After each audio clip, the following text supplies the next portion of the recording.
Hi, welcome to Christadelphianvideo.org. Thoughts on the Bible readings October 15th, 2 Chronicles 5, 6, Ezekiel 41, John 7. 2 Chronicles 5 describes the ark being brought to Zion and its resting place in the most holy place.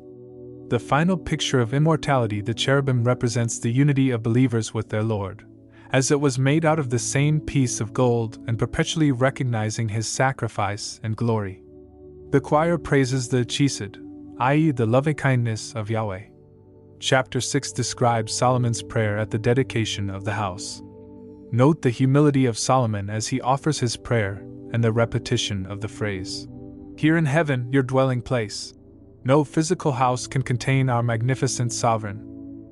The whole ceremony is blessed by God. Note the pertinence of the words that we must extend the Lord's tender mercies, i.e. loving kindnesses, to others, as we surely recognize our need of Yahweh's mercy.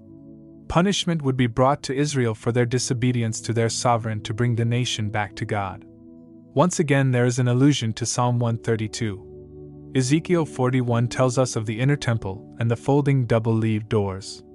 Verses 1 to 26 describe the entrance rooms to the inner circle of buildings which constitute the most holy place.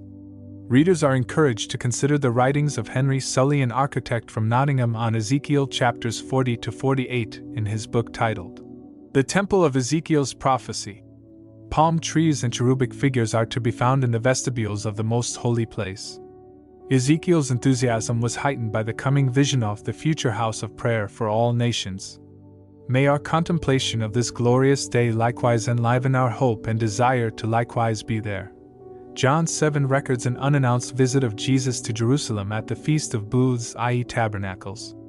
There was a division among the people as to whether our Lord was a good man or a deceiver of the people. Jesus arrives in the middle of the feast. Many were convinced that he was the Christ. Although officers from the Sanhedrin were sent to arrest Jesus, they could not do so because his time had not yet come.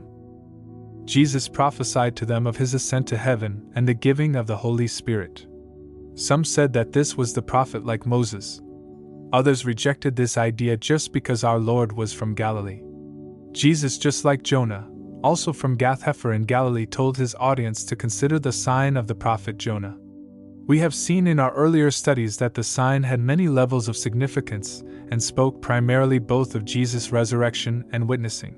Thanks for joining us. We pray you found these comments helpful in your appreciation of God's words. Join again tomorrow.